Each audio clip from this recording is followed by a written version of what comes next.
All right, here we go. Good afternoon.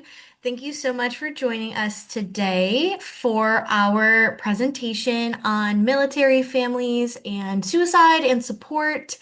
A few housekeeping rules.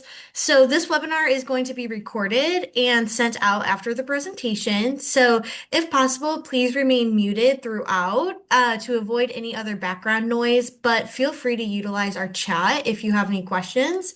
I'll be monitoring the chat throughout. But depending on time, we usually offer about 10 minutes for questions before wrapping up at around 1.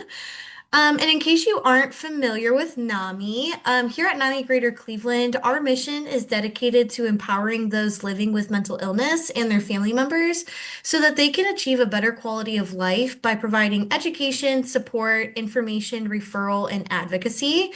We provide support groups and education courses for people who are living with mental health conditions, their family members and loved ones of people who have mental illness, and community education programs such as this one. We also do have a helpline that's staffed from 9 a.m. to 9 p.m. Monday through Thursday and 9 a.m. to 5 p.m. on Friday, where our trained staff and volunteers can provide assistance with locating resources related to mental health and other community resources. So I'll share the helpline number and the link to our website in the chat. But I want to go ahead and introduce our presenters for today. So, Jim Holbrook is an independently licensed social worker practicing in mental health throughout Northeast Ohio for the past 30 years. He is both a graduate of and served for 10 years as an instructor at Case Western Reserve's Mandel School of Social Services. His work has specialized in various forms of crisis management to include suicide prevention, mental health crisis services, and care for the unhoused. A close family member of numerous U.S. military veterans, Mr. Holbrook presently leads the suicide prevention team at the Cleveland VA. And following Jim's presentation, we will have our very own Melissa Koki, LSW, who is our Resource Engagement Director here at NAMI Greater Cleveland. She comes with over 15 years of experience in the mental health and substance use fields, and she currently oversees the organization's helpline operations as well as our volunteer and intern engagement. In recent years, Melissa has expanded NAMI Greater Cleveland's veteran initiatives and developed the Home Base Initiative by adapting NAMI's signature Homefront program. Home Base includes multiple programs designed to support veterans, their family members, and caregivers through education, peer support, and connection. Her work focuses on building meaningful community partnerships and expanding access to recovery-oriented services for those who have served and their loved ones. We are so grateful to have both of you and your expertise. And Jim, I'm going to hand it over to you. All right. Thank you for the introduction, Peyton. I really appreciate the opportunity to be here. NAMI is just an awesome organization, and I know it's just been of such great help for so many folks, both veterans and non-veterans that I've worked with over the years, and certainly the efforts of NAMI to fight stigma and to bring awareness and to um, raise our knowledge of ways to look after each other and make a more inclusive community. It's just been really awesome. I'm just really grateful to be here today. So I'll get my presentation spun up here. I am going to go off camera while I present just for the sake of saving bandwidth, just to kind of keep things from, sometimes they can get a little wonky if on my system if I don't. So yeah, so thanks so much. So we'll just dive right on in here. So before we begin, and so whether you're witnessing this live or the recorded version later on, just want to take a moment to just be respectful of folks that suicide has touched the lives of many folks. And sometimes this can be a pretty intense topic to talk about. So if you do find that it's just a little bit much, if you're feeling a little bit overwhelmed, please do feel free to take a moment to take a break, step out, pause the recording, whatever is going to work out best for you. And then certainly if it does, one experiences substantial difficulties and needs additional assistance, just a quick reminder that that we've got a couple hotlines out there for you 988 Suicide and Crisis Lifeline services everyone, and the Veterans and Military Crisis Line, specifically for veterans in their community.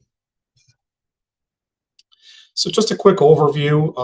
Well, this will be a pretty short presentation, so we'll kind of move right on through. Want to leave a couple minutes at the end, hopefully, for questions should they arise. The first, we're going to cover the understanding the landscape. We're going to look at some of the statistics regarding suicide risk among veterans and some myths and facts in relation.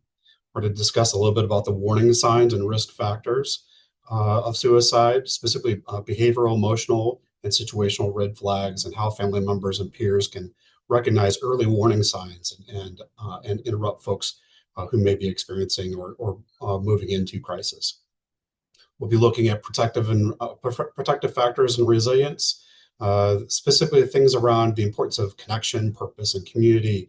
And I'll look to share a couple stories about veterans who've through or with peer and family support have moved through their and built their recovery process. We're going to do a little bit about VA suicide prevention strategies and resources, specifically a couple of the programs we have at VA and some of the crisis resources that you might find relevant in your life and that of your friends and family. And then finally, the role of community, families and community, how families can be involved in prevention efforts, and some suggestions around those, and the importance of community partnerships to build resilience and hope. So just real briefly, I don't want to belabor too much on statistics. They can get a little bit dull, but I do want to mention a little bit of a couple important ones as it really raises our awareness of why this is such a, talking about suicide is so important. As the NAMI community tends to be particularly knowledgeable and resourceful around suicide prevention topics, but in general, suicide is a national public health issue with rising rates of suicide in the general population. So this is a struggle for all of us as a nation and all of our communities, and it's so really important for us to do what we can to bring our tools to the table and bring our efforts to the table to help out each other. Specifically, we're losing about 100 or just over 131 U.S. adults a day in the general U.S. population, just over 17 and a half of those being veterans, veteran deaths per day. For those who are familiar with a lot of the VA social or a lot of veteran and military community social circles, you might be familiar with the number 22. It's often cited, 22 a day, 22 veterans a day losing their lives to suicide. It's actually about 17 and a half. That 22 was a number from about 10 years ago, or maybe a little over 10 years ago, when suicide prevention efforts really started breaking into more open conversations amongst our communities. And so that number kind of persists out there, but it's at any rate, whether 22 or 17, certainly far too many. But of particular note, one of the things that we actually found through our research through VA was that about 60% of veterans who die by suicide are actually not, have not recently been involved with VA services or not at all. And so I'll be saying a little bit more later about why this is important. But the whole point is that working within VA, working within our VA house, to try to address suicide amongst our veterans isn't enough. That we have to be working together in broader communities outside of our house, into our broader communities, into our broader systems, to make this sort of impact and to reach the folks who might experience a crisis at some point, to do what we can to help intervene and to help make our communities safer. And specifically for every death by suicide, we're the ripples of those events are obviously tragic, just amongst as they are themselves, but the ripples go so far. By research indicates that up to 135 people can sometimes be affected by a single suicide death. And so this is not just an issue for supporting an individual person who may be experiencing a crisis or a struggle of some sort, but it's about supporting our bigger, broader communities of our families, our friends, our neighborhoods, our systems, doing what we can to support our folks who've been impacted, whether directly or indirectly. And that suicide is often the result of a complex interaction of risk and protective factors at the individual, community, and societal levels. I know for myself, when we've done follow-up investigations and support for post-vention support for loved ones, we very commonly find some of the drivers behind a person's death by suicide isn't just one or two factors. Sometimes we see those in movies or in common conversation, a sort of sense that a divorce or a loss of housing or a single maybe a new diagnosis, that a single change drives suicide deaths, and it's actually tends to be a very complicated mix of factors.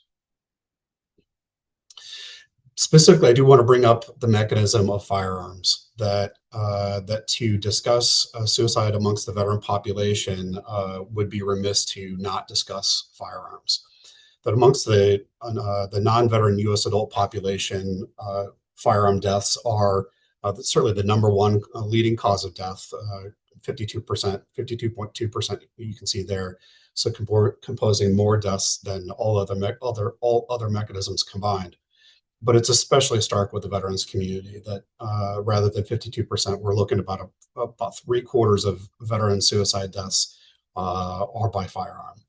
And so any good, whenever we're doing professional work with our veterans, any good effort to assess what's happening and to come up with a plan to be safe in the near term and to work towards a recovery must include understanding access and role of firearms in our veterans' life.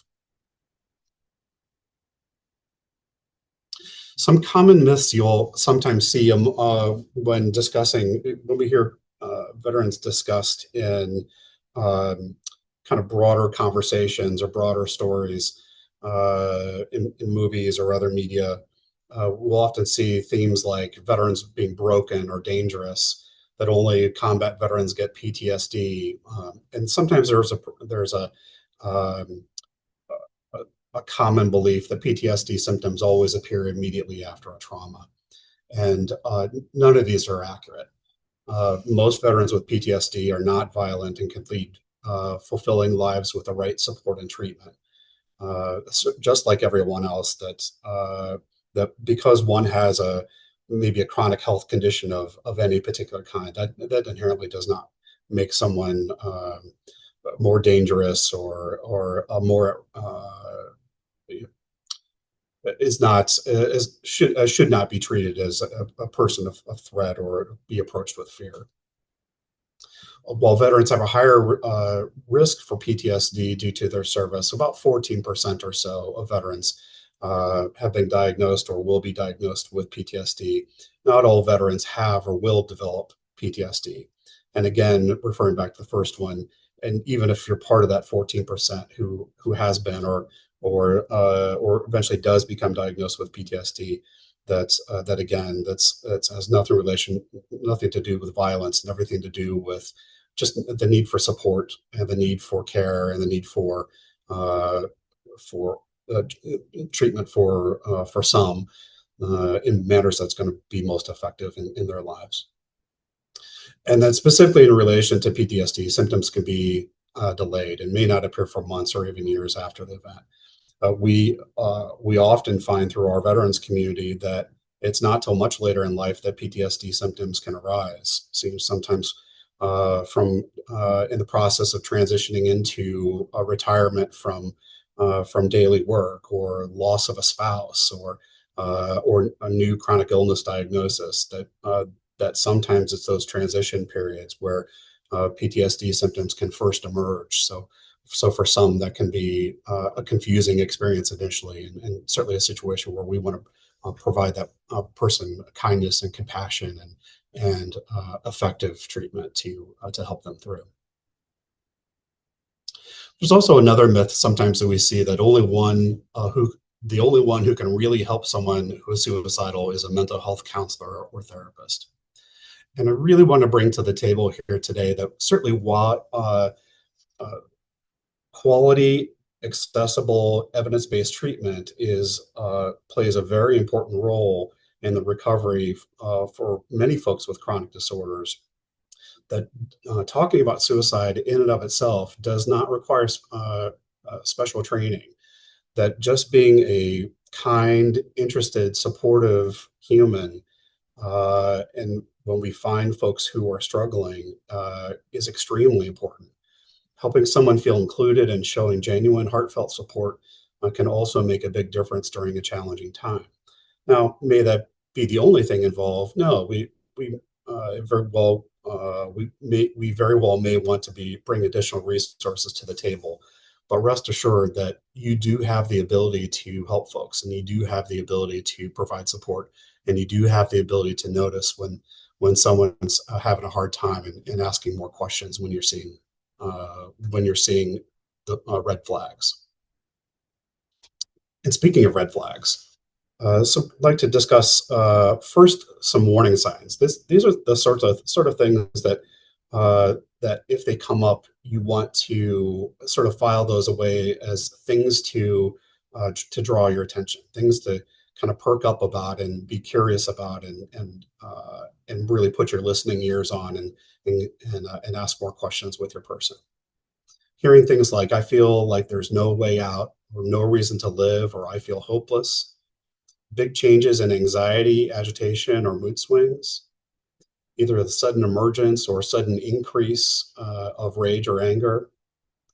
Big changes in sleep that could go either way, either sustained loss of sleep, or excessive sleeplessness. Excessive sleep can also be signs. Engaging in impulsive or risky activities. We're especially talking about reckless things that risk bodily harm in some manner.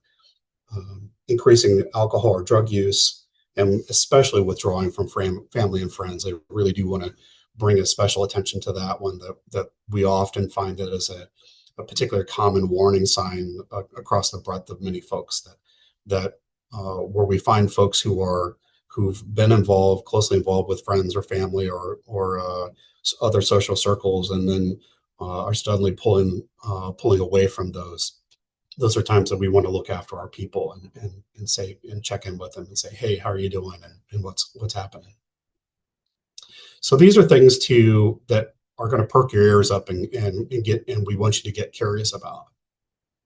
These are the things that we need you to, if you're finding, we need you to drop what you're doing and take immediate action on. So these are the warning signs that we're looking at that may require immediate attention. A person who's talking about death, dying, or suicide, or when asked, saying that they wish to hurt or kill themselves, or saying they have a plan for killing themselves, or again, displaying self-destructive behavior such as increased drug or alcohol use, particularly in especially reckless ways, or again, engaging in other sort of physical events that are especially reckless or dangerous. So how can family and peers recognize warning signs? Well, again, you don't have to be an expert to talk about a suicide with your loved one, with your friend. Showing that you care and offering support can make a big difference when helping navigate life's challenges. And to be perfectly honest, if one of our friends or loved ones is encountering a suicidal crisis or moving towards a suicidal crisis, honestly, it's probably not a mental health professional that's going to be the first person to hear about that. It's really most likely to be somebody in their social circles that's going to notice something is off, or is going to hear somebody who is experiencing struggle, reporting out loud that they're having difficulties. And that's when we can certainly bring in mental health professionals in support of things, but we really need to impress the importance of awareness, and that kindness and curiosity in looking after ours, because again, it's very likely that it's a non-professional that's going to first know before a professional may. A veteran may feel supported. The ways a veteran may feel supported may vary based on their individual military experience. Veterans are just like everybody else. Everybody's folks vary greatly in style. That said, if you're familiar with the veterans community, certainly understanding that hard talk and directness can sometimes be highly valued. That's kind of part of the culture of many folks' military experiences. So sometimes being brash and direct with a veteran as we're talking is just part of being competent in navigating the veterans community. But not everyone is that way, and so it's really about just being a kind, compassionate human and just taking time to listen, and specifically listening without judgment, and really let that guide your conversations as you're working with your person.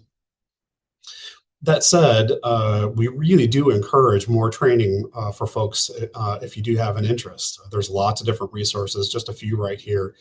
There's some available online through Psych Armor. You can check in with your County Suicide Prevention Coalition. They all various agencies with them usually offer trainings, and certainly VA offers additional trainings as well. And then just bringing it back to if you are having a conversation with somebody that you think is struggling and you're finding that you're needing some guidance or you're needing some support on what to do next, that 988 Lifeline, a Veterans Crisis Line, is always there for you, because I just really want to emphasize that suicide is preventable.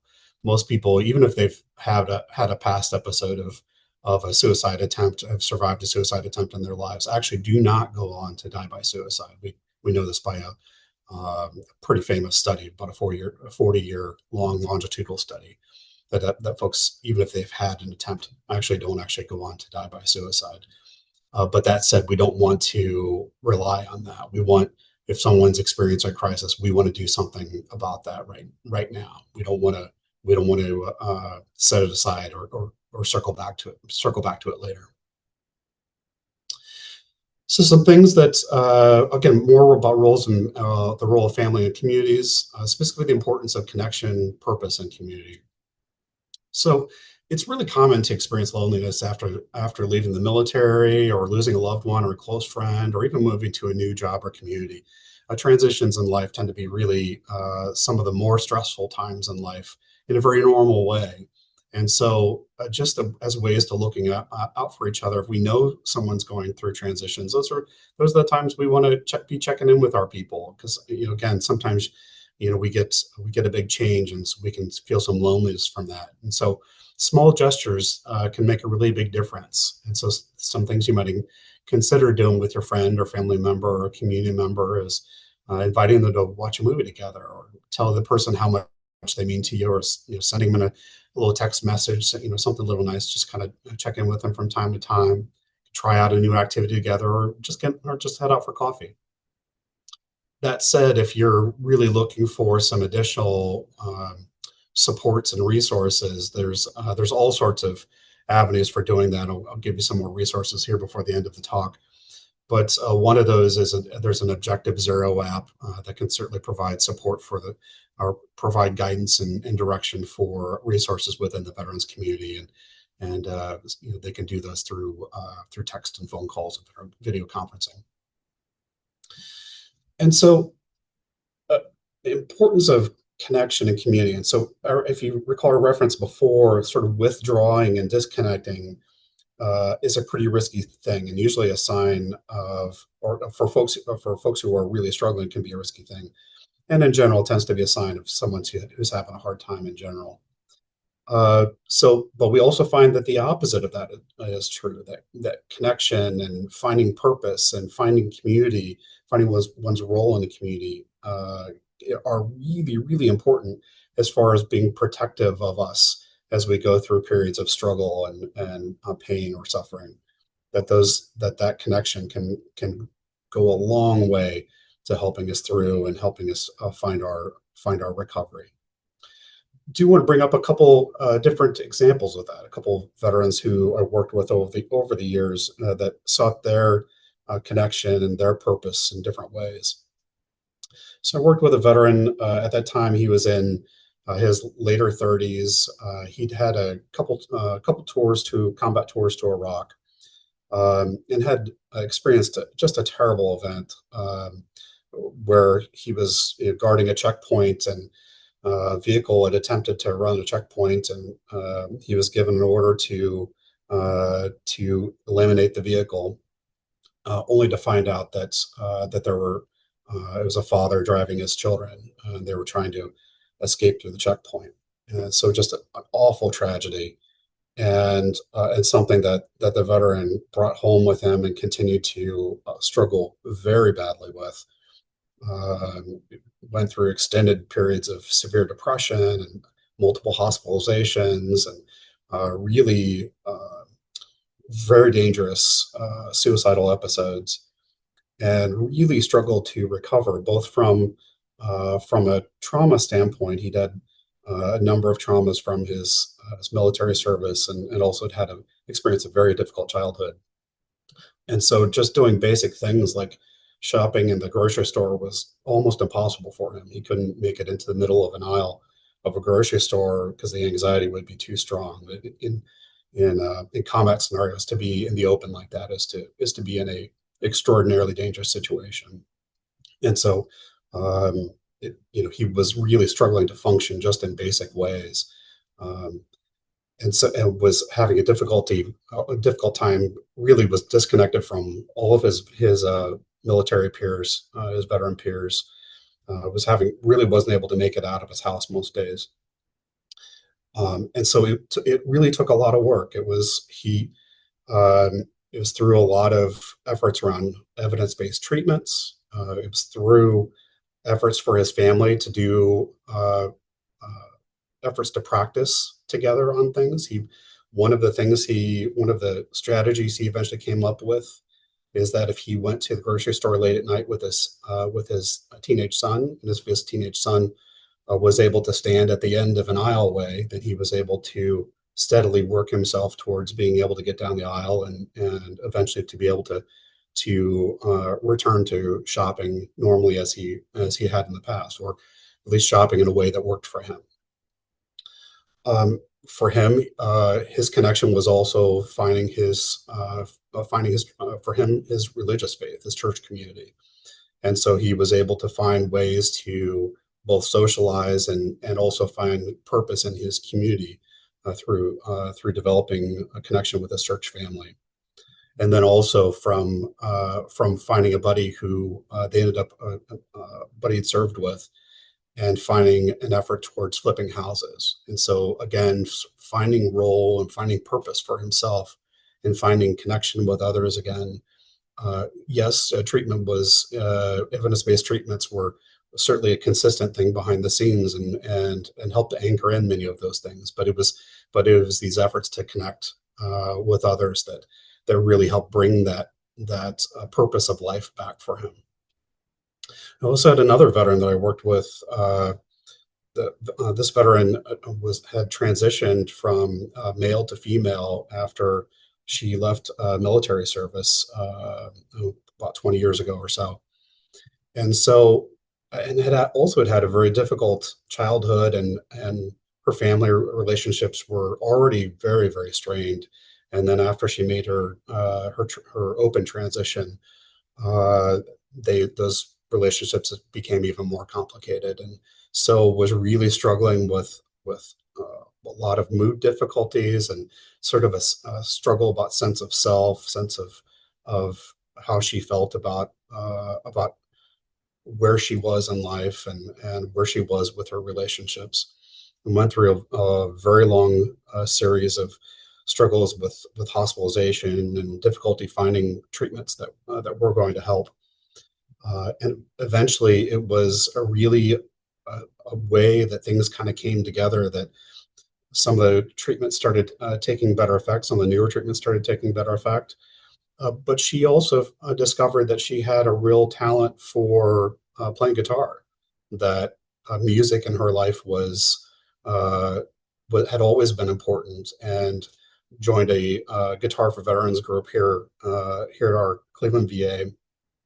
Started getting more and more involved with that, and then attending open mic nights and poetry nights, and really found her connection with a bigger community through there, finding her sense of self through her artistry, finding her sense of connection with other artists, and those that enjoy art through a lot of these events, and was really able to find a sense of her and find a sense of purpose within her life again, and found that her overall experience recovered changed pretty drastically in relation.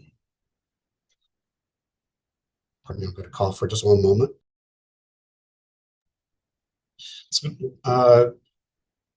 going to do this next part pretty quickly. So just want to run through a little bit about some of the strategies and resources that VA has specifically around our public health approach and how we build coalitions through VA. So first, public health strategy within VA is, again, what I said, the majority of veterans we lose to suicide are actually have not recently been involved in VA care or not at all. So we can't afford to be in silos. We can't afford to just take care of those veterans that are in our house. We have to be able to collaborate with others and find solutions that are going to help the broader community and take advantage of resources within our broader community. So we're doing a lot as far as efforts around building coalitions in the community, getting more awareness of what VA resources are and how VA resources can help other programs and how other programs can help us. But then also using research and other evidence-based practices to provide the best available services we can for the veterans who are interested in pursuing our care. And that combination together is what we call the full public health model, and supports that national strategy for suicide, for preventing veteran suicide. It's a 10-year plan. We're right in the middle of that 10 years right now, and really trying to do what we can to have not just a now focus, but a long-term focus too. And the tenets of that strategy is that one, a belief that suicide is preventable, that suicide prevention requires a public health approach, combining those clinical and public-based approaches, as I mentioned, and that everyone has a role to play in those efforts. Regarding community-based interventions, there are things VA is involved on a lot of different levels, and national levels, state levels, local community levels, in relation to discussing how we can work together to prevent suicide. But there's a state level version. Excuse me. No, pardon me. There's a state level version called the Governor's Challenge, which is doing a lot of things right now, especially with gun retailers, to provide opportunities for folks who are owners of firearms and are going through difficult times to be able to take those guns to a gun store that's offering a storage service, and be able to hold those guns while that person seeks additional support and recovery if they're going through a difficult time. So some really interesting things happening along those levels. Together with veterans is a veteran to veteran coalition building to work to infuse suicide prevention awareness and training within their programs to support their community. And then one of the arms of my team is we have 2 community engagement and partnership coordinators, and they're really centered around trying to build those coalitions, build those connections with community members and community agencies in ways that we can share resources or work together and not be staying in our own silos as so often commonly happens, but instead be communicating with each other and really work together to problem solve in unique ways that are particularly effective for local communities. A couple of resources I'd like to go through is that, of course, the Veterans Crisis Line. It's available by chat, text, and call. Those are oftentimes mixed into a single call. I want to throw in this resource here for Veterans Crisis that's available via the Veterans Crisis Line. If you're looking for specific resources through the VA, this is an easy way to look up who and how to contact, and in many cases, they'll give you a specific contact person. Don't Wait, Reach Out is for those who are a little more self-help driven, who'd like to kind of research and explore their own information. This is a really nice, accessible website that you can look up by a particular area of interest, and it'll point you in the direction towards resources and contact information that could be potentially helpful. And they've got a lot of really high quality videos on there of veterans who've utilize different services in their recovery process, and it might be of an inspiration to those checking out the site. We have a caregiver support program for those who are interested in VA services or already involved in VA services and are intimately involved in the care of a veteran. That we specifically have a caregiver support program that provides educational and wellness support to those caregivers as they do the very difficult but a very rewarding work of being a caregiver for a loved one. Uh, as I mentioned before, to discuss veterans is to the important veteran suicide prevention is to discuss lethal means, particularly firearms. And so we've got a Keep It Secure campaign with a lot of really great information about how to safely store and manage firearms, suggestions about how to manage those firearms if someone is going through a difficult period, and specifically, if you're interested in pursuing gun locks, I'll say that a little bit more about that in a minute. It'll give you a link through there where I'll show you a different one in just a moment. If anyone's interested in staying up with veterans issues, of course, here's our socials for all the major socials. If you want to follow on VA news. And then specifically, I really want to bring up about roles of families and communities, if ways that families can be involved. If the veteran is, you could inform veterans of the multitude of mental health services available through the VA and in person at this link below, this healthcare link below. If you're interested in informing veterans that anyone can experience military sexual trauma, that's sexual trauma that's experienced during a veteran's military service, could be in personal time or during actual service. In either cases, and like other traumas, MST can negatively affect a person's physical and mental health. VA provides help with treatment and healthcare related to experiences of MST. In many cases, those treatments can be free. Direct unemployed veterans that the VA offers a multitude of career and employment resources to build veterans' careers and find opportunities that are right for them at the link below. Inform veterans that VA has a one-stop website to find money resources and boost financial literacy and navigate the veterans' financial journey. This is at that FinVet website. It's really awesome. It's got a lot of different stuff, especially whether someone's experiencing a financial crisis now or is looking to build their financial resiliency. Cleveland VA has a whole health program it's cutting edge holistic approach towards care to really approach that person as a whole person and help support them. Things such as Reiki and various art and music programming, ways to really kind of incorporate growing the protective factors in one's life, growing the quality of life in one's life, not just being conscious of symptom management, but actually bringing increasing depth into one's life, the sort of things that helps make life worth living. Compact Act is a act that went into service about 2 years ago that a veteran experiencing an acute suicidal crisis can receive no cost emergency care at any VA or non-VA facility, and additional follow-up care could be inpatient or outpatient. The interesting part is the veteran does not ever have to have enrolled in VA care to use that benefit. To way to access that benefit if a veteran is experiencing or recently experienced an acute suicidal crisis is to call this phone number and inform VA, and they'll do some follow up on that, and we'll see if we can get any medical costs covered. One could support a safety plan via that safety. There's a mobile safety plan app. There's many versions of safety plans. So there's really not too many wrong versions, but this has got a lot of research support and is a good one to try. The free cable gun locks, as I mentioned, for firearms, you can request through local suicide prevention coordinators, and which I have on my team. So you're welcome to email me too. And then safe storage of medications. You're looking for information into that. There's great information there at that VA MedSafe site. So last couple here.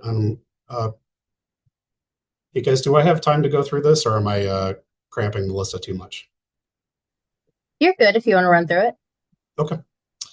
So some things that we could do is I really want to bring to the table the importance of partnerships to build resilience. So we've looked at a lot of resources that you might be interested in to take advantage of for yourself or for a loved one.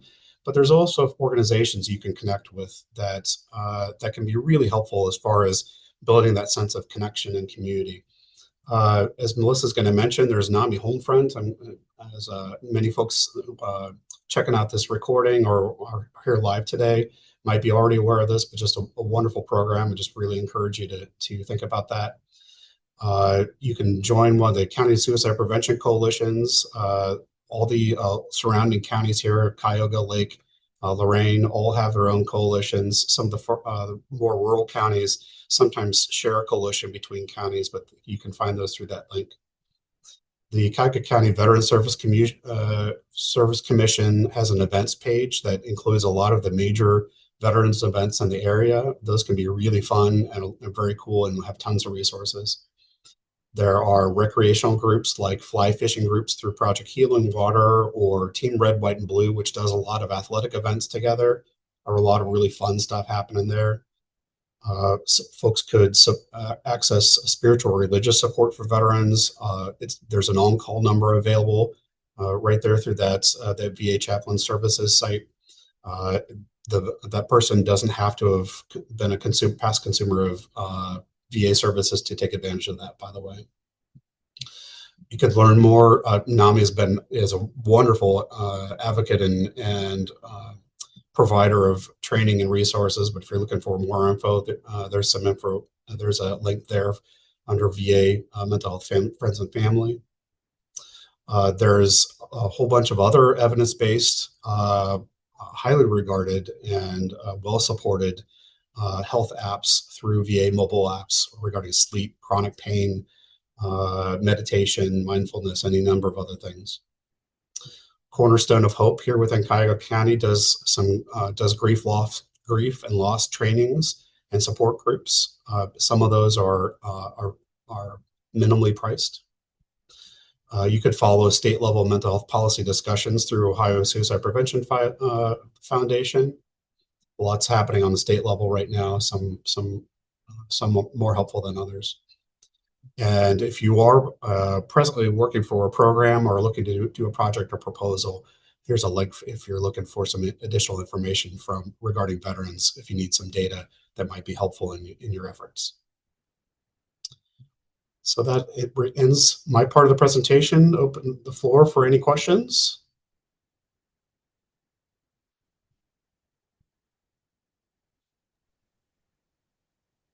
And being that there are none and that we're short on time, I'd like to hand the floor over to Melissa. Thanks, Melissa. Thanks so much, Jim. I appreciate all of the information that you shared, and our partnership has just been absolutely wonderful.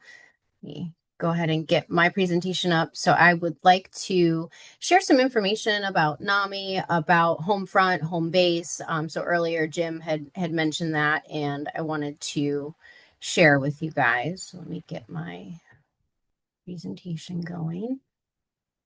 And I am also going to turn off my camera for bandwidth. So as Peyton shared earlier, I just wanted to give you a little quick background on NAMI, which is the National Alliance on Mental Illness. It's the nation's largest grassroots mental health organization, which is dedicated to bettering the lives for millions of Americans affected by mental illness. And really what started as a small group of families gathered around a kitchen table in 1979 has grown into one of the nation's leading voices on mental health.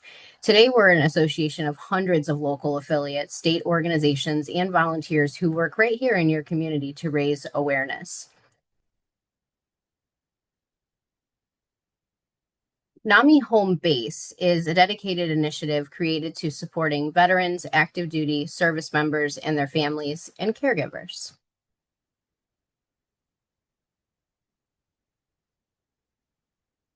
So NAMI Home Base has several different programs, which I'll go over a few of them in a little more detail.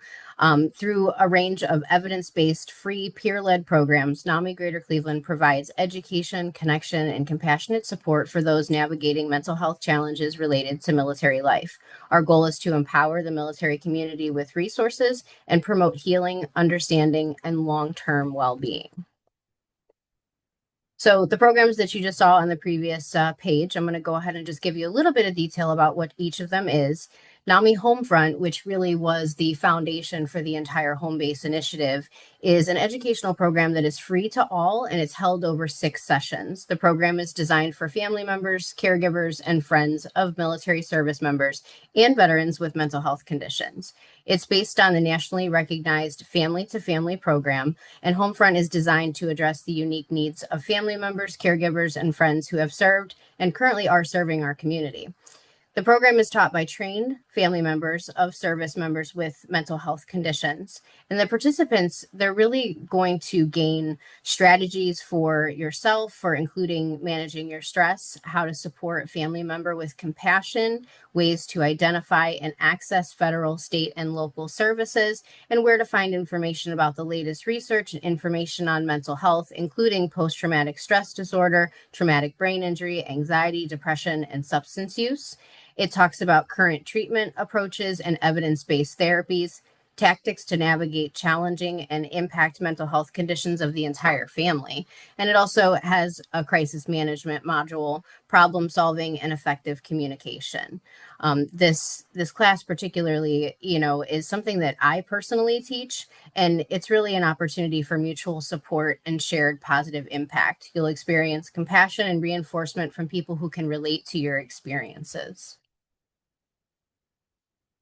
Next, I want to talk about the peer-to-peer veteran edition. So, piggybacking off of Homefront, which is for family members and friends, we have a program that is specifically for veterans. It's an educational program for veterans living with mental health conditions. The peer-to-peer is a free 8-week session for adults living with mental health conditions who want to better understand themselves, their recovery, and this special edition is tailored for veterans, creating a space where shared experience strengthens their learning, connection, and growth. This is taught by trained facilitators with lived experience who are veterans themselves. And the program does include interactive activities, discussions, information videos. But as with all NAMI programs, I do want to mention that we do not recommend any specific treatment approaches. The participants in this program will gain a clearer vision and goals for the future, tools for stress reduction and self-care, greater confidence in making decisions, learning skills for improving communications and relationships, knowledge of mental health treatment options, and the opportunity to share your story and be heard. Insight into partnering with effective healthcare providers is also provided as well. And at the end, I will share our resource guide. So make sure you have your camera or your phone ready to scan the QR code so you can download the resource guide that I'm going to share.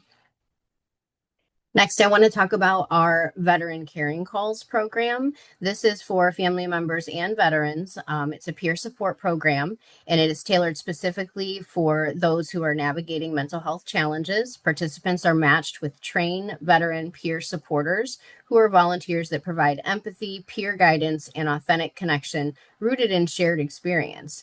It offers a safe space to talk, support from someone who understands military life and mental health, a consistent caring presence through regular weekly or bi-weekly wellness check-ins, and caring call workers can also share local resources from our helpline. If you or someone you know would benefit from the Caring Calls program, please submit a referral through the QR code on your screen, or you can call our helpline or visit our website to submit an online referral. Next, I want to talk about our veteran support group. The support group is designed specifically for veterans who have experienced symptoms of a mental health condition. This group is free of cost, it's peer-led, confidential, and respectful, and it's a space to gain insight and encouragement from others who have been there and understand what you're going through. It's 90 minutes long, and it meets virtually every second and fourth Thursday at 6 p.m. I will say that I personally know the facilitator of this group, and the camaraderie has just been absolutely amazing. So if you get a chance, please check it out. Then the next slide I would like to share with you guys is going to be our military family and caregiver support group. So this support group is specifically for loved ones of veterans or active duty service members that are living with a mental health condition.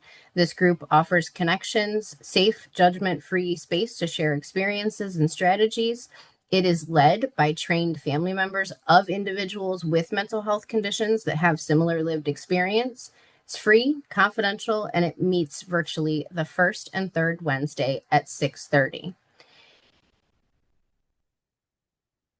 To view information about our other classes, support groups, and webinars, you can go to our NAMI Greater Cleveland calendar and see all that we have available for veterans and non-veterans, family members, peers, and professionals. We offer services for professionals as well.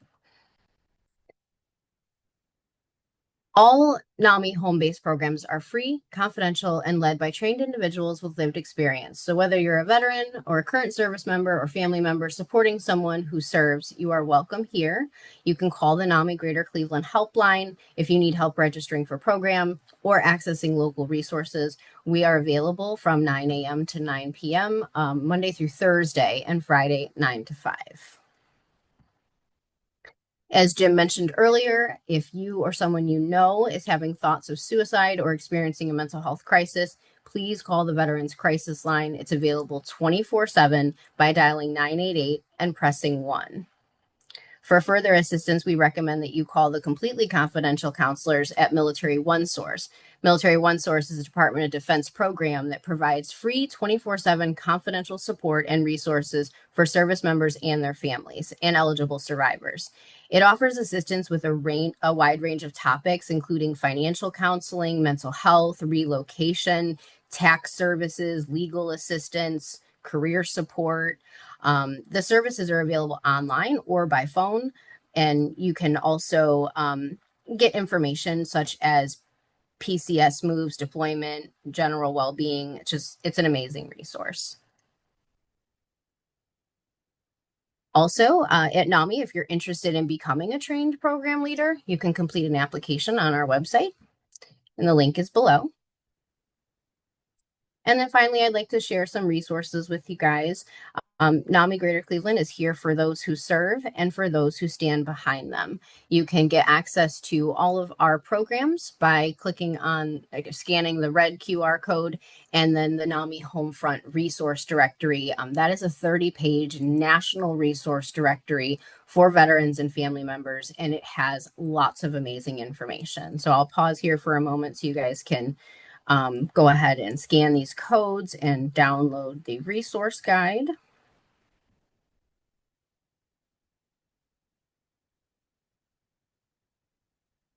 All right. Thank you guys so much.